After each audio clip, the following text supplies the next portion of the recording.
नमस्कार. श्री क्षेत्र संगमेश्वर ते त्र्यंबकेश्वर पायी दिंडी सोहळा सद्गुरू रामदास महाराज बागुल घनशेत यांच्या प्रेरणार्थी यांनी जो मार्ग दाखवलेला आहे त्या मार्गावर हे भाविक भक्त गेल्या कित्येक वर्षापासून पायी दिंडी सोहळा पायी प्रवास करत संगमेश्वर ते त्र्यंबकेश्वर पायी दिंडी सोहळा.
सोडून गेला राम कसा मला सोडून गेला राम कसा मला सोडून गेला राम.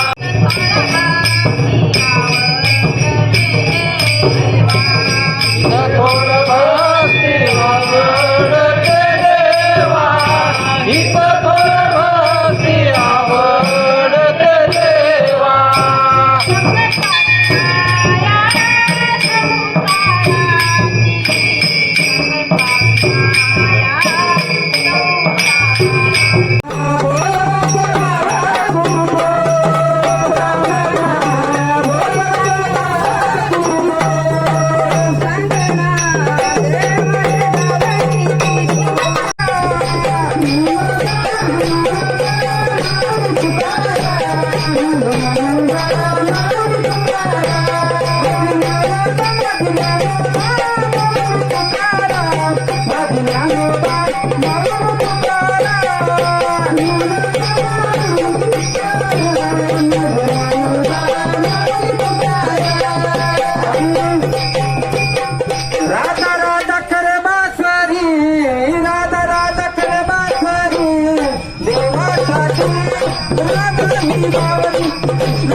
तर माझा एक असा प्रश्न आहे का तीर्थक्षेत्र म्हणून तालुक्यात कुठं आहे, तर एक संगमेश्वर एक तीर्थक्षेत्र आहे का नाही, तर त्या तीर्थक्षेत्राची जतन झालं पाहिजे का नाही?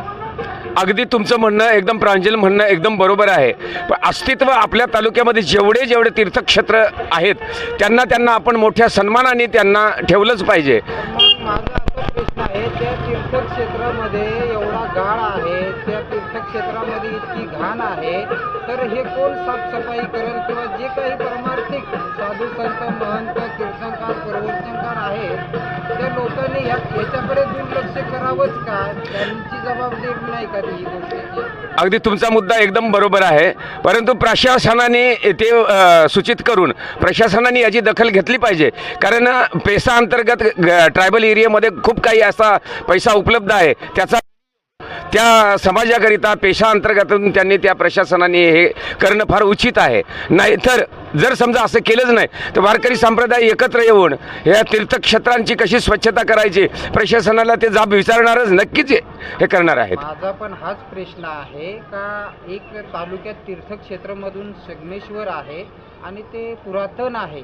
अगदी तीर्थक्षेत्र म्हटलं तर कोणाचं एकटेचं नसतं, सर्व समाजाचं असं, पण त्याच्यामध्ये सर्वात जास्त योगदान हे धार्मिक वृत्तीचे जे लोक आहेत, संत महंत जे काही माळकरी परिवार वारकरी संप्रदाय, त्या लोकांनी जास्तीत जास्त ह्या गोष्टीकडे लक्ष दिलं पाहिजे असं माझं सुद्धा म्हणणं आहे. धन्यवाद. आम्ही संगमेश्वर दिंडी बागुल बाबांची मुक्काम तिथंच होते. तिथंच मुक्काम. हे कोणाची दिंडी वगैरे काय असं? ही आमच्या रामदास महाराजांची दिंडी आहे. किती वर्षापासून दिंडी? 51 वर्षे ही दिंडी चालत आहे. समजलं ना? तुम्हाला तिथं तीर्थक्षेत्र जे संगमेश्वर आहे तिथं जी काही स्वच्छता नाही ते त्याबद्दल काय वाटतं? नाही, आम्हाला इतकं मोठं स्थान गुरुनी दिलं का आमच्या हायेची तर आम्हाला ते सापडणारे नव्हतं, ते आज आम्हाला सापडलेले आहे आणि त्याच्यापासून आम्हाला खूप मोठा एक माझं म्हणणं असं आहे का तिथं ते तीर्थक्षेत्र म्हणून आहे तालुक्याचं, तर स्वच्छता वगैरे किंवा तिथं जो गाळ आहे जे काही पूर्वी आंघोळ करायची तर तशी आता काही राहिलं नाही, गाळाने भरलेला आहे ना. हा, आता भरलेला आहे. हा, तर ते पुन्हा वकरलं पाहिजे. लाईटीची सोय पाहिजे. लाईटीची सोय नाही. लाईटीची सोय, लाईट गेली तर बघा लाईट नसते. बरोबर. रात्री तुम्ही अंधारात होते असे. ठीक आहे, चालेल. नमस्कार, मी सोपान पवार, राष्ट्रीय विश्वगामी पत्रकार संघाचा माहिती अधिकार. आपण ह्या महाराजांना बोलू. ही दिंडी कुठून आली? संगमेश्वर. किती वर्षापूर्वीपासून चालू? जवळजवळ 60-70 वर्ष झाले. 70 वर्षापासून म्हणजे 75 पासून जवळजवळ. याचा मार्ग दाखवणारे कोण काय असं थोडक्यात? सद्गुरू रामदास महाराज. हां, त्यांनी म्हणजे इथं 5 सप्तशुद्ध केले ते टायमापासून. कुठं? संगमेश्वरामध्ये. बरं, हे पुरातन तीर्थक्षेत्र आहे. हा, पुरातन. आणि पुरातन तीर्थक्षेत्र, तर मी काही दिवसापूर्वी तिथं गेलो आणि तिथलं जी काही परिस्थिती पाहून तुम्हाला कसं वाटतं? तिथं स्वच्छता नाही किंवा तिथं जे काही गाळाने भरलेलं आहे ते तुम्हाला काय वाटतं का ते पुन्हा तीर्थक्षेत्र म्हणून चांगलं तयार केलं पाहिजे असं?